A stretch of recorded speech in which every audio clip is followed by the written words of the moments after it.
Muchas gracias. Buenas tardes ya. Respiren porque aquí, para empezar, no hay tanto debate, o sea, solo yo voy a defender esta posición y tenemos más evidencia. Entonces, espero que esté más fácil de digerir mi presentación. Muchas gracias por esta oportunidad. Muy bien, entonces este es el título que se asignó. Ya lo mencionó la doctora Sánchez. Yo quisiera resumir, para los que tengan otra cosa que hacer, es el síndrome radiológico aislado es una oportunidad de tratamiento y sin duda prevención de la progresión. Ese es mi mensaje más importante.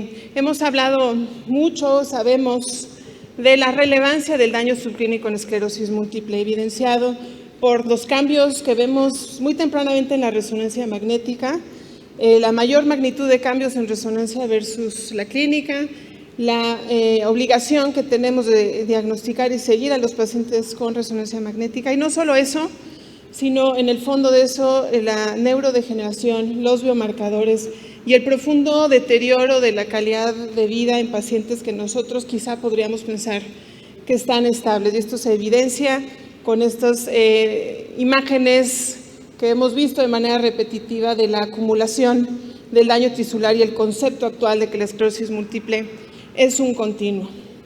Creo que la mayor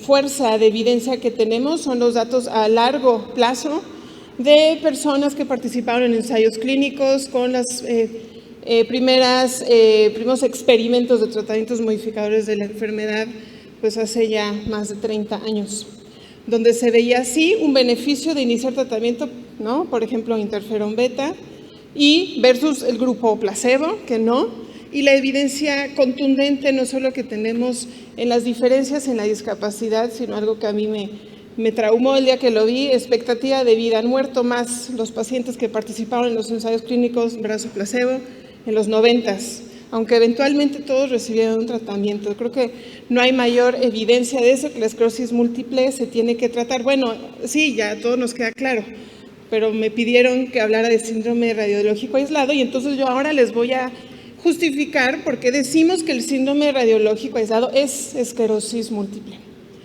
Nosotros los neurólogos somos unos excelentes profesionistas y clínicos, ya lo mencionó el doctor Rodríguez. Tenemos no solamente cercanía con el paciente, tenemos altas capacidades de precisión diagnóstica.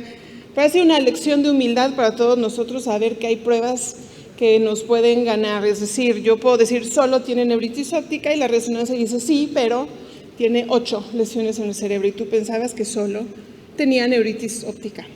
Y así es como han ido avanzando los criterios de diagnóstico. No solo son clínicos, sino que incluyen un biomarcador de daño tisular, que se puede diagnosticar esclerosis múltiple en pacientes con un brote, con una resonancia. Recuerden los grandes avances de los últimos 15 años de los criterios de McDonald, y como ya se sabe y se habló ampliamente de eso el día de ayer, actualizaciones de los criterios de diagnóstico para reconocer qué pacientes tienen cambios tisulares típicos y altamente sugestivos de esta enfermedad, independiente de la clínica.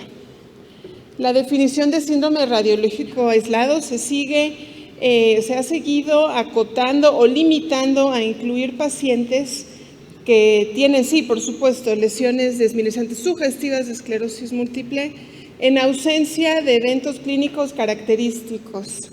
Y eso es importante que recordemos que se refiere a brotes clásicos o síndromes desminimizantes agudos atribuibles a brotes, ¿no? Es decir, no ha tenido neuritis óptica, no ha tenido oftalmoplegia internuclear, pero más del 50% tienen fatiga y deterioro cognitivo. Eso es típico de esclerosis múltiple, ¿no? O frecuente.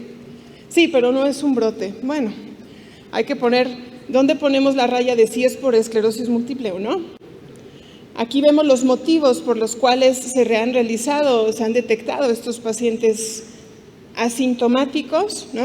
Pacientes que participan en estudios de investigación, traumatismo craneoencefálico, ustedes lo saben. Pocos realmente es por una indicación todavía de screening, ¿no? También es importante que nos pongamos en los pies de la persona que está acudiendo por esta duda de diagnóstico. Imagínense qué horror que Yo me eligen para probar el dummy del nuevo resonador y me dicen tengo lesiones típicas de esclerosis múltiple y yo busco en Google o en ChatGPT y ya vi lo que es. Pero no tiene síntomas. Es importante y afortunadamente la evidencia científica pues ha ido cerrando esta brecha para que podamos ofrecer apoyo a una persona que está con una altísima preocupación.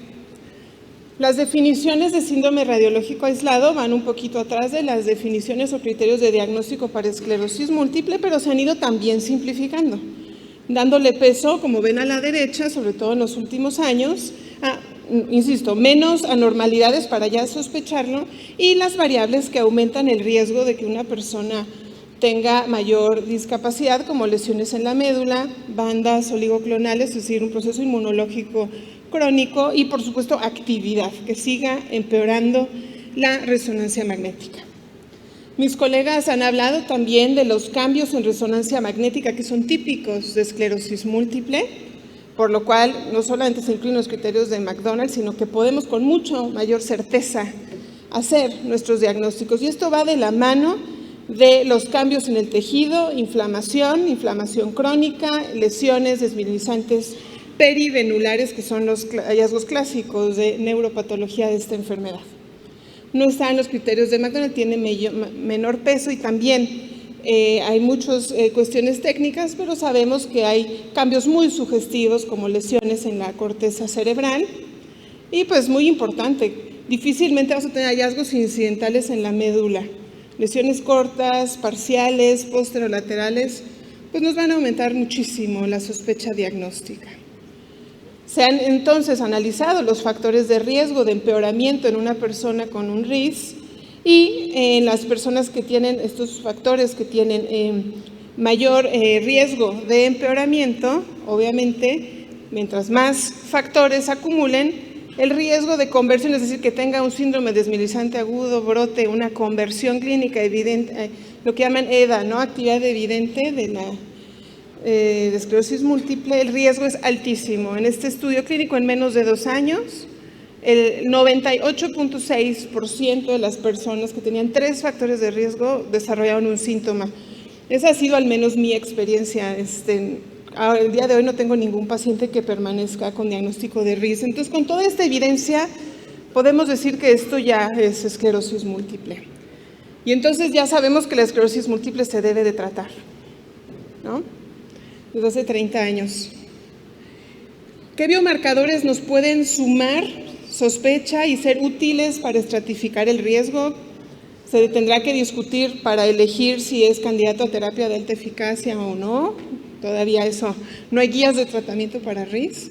Bueno, sabemos una de las mayores utilidades de biomarcadores es decir, bueno, este está enfermo, este no. Ya. Estos sí los tengo que revisar, estos se pueden ir a su casa. Los biomarcadores de diagnóstico es un sueño que nos ha faltado en esclerosis múltiple.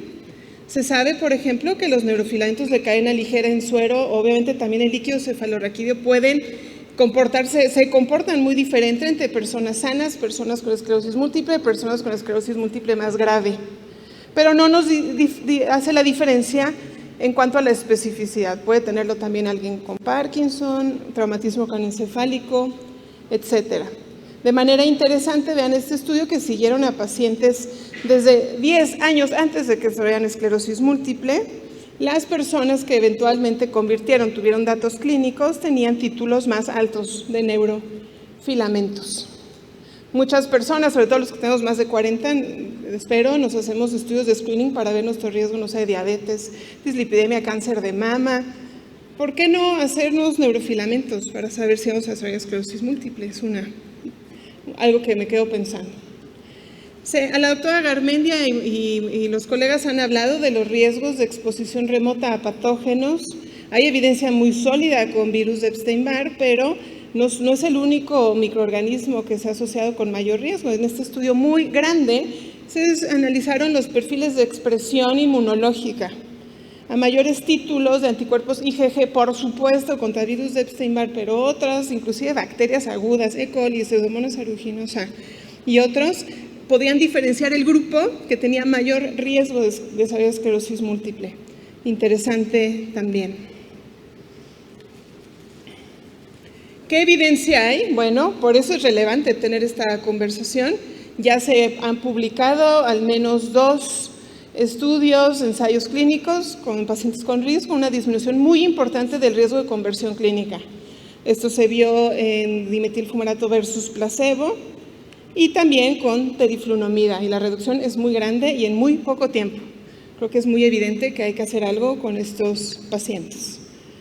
Y así como me acuerdo hace más de 10 años, quizá leí un artículo de debate del MS Journal que decía, tenemos que seguir haciendo estudios clínicos en síndrome clínico aislado. Si ya es esclerosis múltiple, potencialmente pueden usar cualquier terapia. Ok, pues quizá lo mismo está pasando en síndrome radiológico aislado, porque ya es esclerosis múltiple en los pacientes, por supuesto, que tengan estos factores de riesgo. Y para eso pues les quiero compartir la experiencia de una paciente que actualmente tiene 43 años. Ella a los 30 empezó en esta danza de resonancias magnéticas por seguimiento por parte de neuroendocrinología. Tiene enfermedad de Cushing. Y tenemos un archivo de resonancias de hipófisis, donde lo poco que se veía de cráneo en 2011-2012 era normal, no es una resonancia completa de cráneo. 2014 llamó la atención que apareció ahí una lesión, es la única imagen que hay, no sé si es yuxtacortical o periventricular, no sé. ¿Cómo conocimos a esta paciente? Pues porque empezaron a ver los endocrinólogos que les reportaban, sí, y además hay lesiones que captan, periventriculares, desde 2014, insisto. Tiene otra resonancia de 2015, donde podemos ver lesiones típicas de esclerosis múltiple en el cuerpo calloso y yuxtacorticales también, aunque en 2015 no era parte de los criterios de diagnóstico. Y ahí nos mandaron a la paciente, que lo primero que hicimos, preguntar síntomas típicos de la enfermedad, y nos dijo que en 2012 había tenido paraparesia que remitió en unas semanas. Le habían dado esteroides porque fue cuando la operaron de la adrenalectomía. Nos llamó mucho la atención, evidentemente, y estábamos en el debate, bueno, ¿la tratamos, no la tratamos? Veamos potenciales, etcétera, cuando tuvo un brote clásico de esclerosis múltiple, poquitos meses después de que yo la conocí. Y obviamente ahí ya inició tratamiento modificador de la enfermedad, le dejamos acetato de glatiramir, falló. Al año siguiente, era una época que no teníamos mucho acceso a tratamientos, además estaba mal del Cushing y estaba con infecciones de repetición, un problema, en fin. Eventualmente nos dieron permiso el equipo de endocrinología, dejó ciclofosfamida, luego tuvimos acceso a rituximab, y desgraciadamente de este brote clásico quedó con secuelas, con neuralgia del trigémino, que ha sido un problema con ella. Lleva al menos 3 intervenciones, hospitalizaciones para manejo del dolor que se consideró refractario en algún momento. Ella actualmente está en tratamiento con fingolimod, está estable, su EDS es de 2.5, pero pues yo me quedo pensando qué hubiera pasado, no solamente si la tratábamos, ella de hecho inició tratamiento 3 meses antes de tener este brote típico. Sí, bueno, sí, claro que necesitaba tratamiento, pero si hubiera recibido tratamiento desde 2014, no sé, o si hubiéramos seguido las recomendaciones que tenemos ahora de tratamiento, darle tratamiento de alta eficacia desde el inicio, estoy segura que se hubiera ahorrado esta secuela de la neuralgia del trigémino. En la cadena de acontecimientos desfavorables que llevan al desarrollo de esclerosis múltiple y la progresión, pues ya se ha hablado, por ejemplo, de la potencial inmunización contra virus de Epstein-Barr. No hemos hablado hoy mucho de vitamina D, que ya está teniendo mayor solidez de evidencia. Obviamente otras cuestiones desfavorables, factores de riesgo en la población que llevan al desarrollo de esclerosis múltiple. Y se debate mucho, bueno, ¿cómo podemos prevenir? ¿No? Ya se habló de eso por parte de mis colegas. Y entonces en este artículo que está interesante, se habla de los factores potencialmente modificables. Número 1, tratar el síndrome radiológico aislado. Si además tenemos eventualmente vacuna contra Epstein-Barr en niños, no en adultos, esto quizá nos haría una diferencia considerable y entonces nuestro congreso duraría 3 horas, ¿no? ¿Cómo se inmunizaron? Ya no hay esclerosis múltiple, excelente, vamos a comer rico, vamos a pasear en la ciudad. Y no, todavía tenemos muchos problemas con la esclerosis múltiple porque no estamos previniendo su progresión adecuadamente. Otro reto bien fuerte, sabemos que Tenemos el sesgo de diagnóstico, somos mejores diagnosticando, nos están llegando más pacientes, muy bien. Hay problemas, ¿no? Para poder manejar a veces volumen de pacientes, tenemos que ser más eficientes, sin duda, pero también la incidencia de esclerosis múltiple se está incrementando. Y si empezamos a atender a todos con síndrome radiológico, dejarles tratamiento, eso es un reto, pero creo que estamos bien capacitados para atender bien a estas personas. Yo me quedo pensando si sería bueno en algún momento tener resonancias de screening, pasas en el arco, hay una lesión, pásale al neurólogo o te hacemos neurofilamentos. Si no, bueno, ven en un año. Eso quizá el futuro podría ser, sobre todo en poblaciones de mayor riesgo, mayor prevalencia, en sociedades donde les pesa mucho tener tantos adultos jóvenes con esclerosis múltiple y potencialmente discapacidad. Hay muchos puntos que tendremos que discutir, reflexionar, qué implicaciones va a tener esto a largo plazo, con qué tratamientos modificadores de la enfermedad se deberán de tratar, cuáles son los riesgos de la exposición aún más crónica. En eso creo que tenemos bastante información, aspectos farmacoeconómicos, preferencias del paciente, ¿no? Si yo estaba asintomático y ya me ponen algo que es horrible, ese tratamiento no haría ningún sentido para los pacientes. En eso también estamos mejor.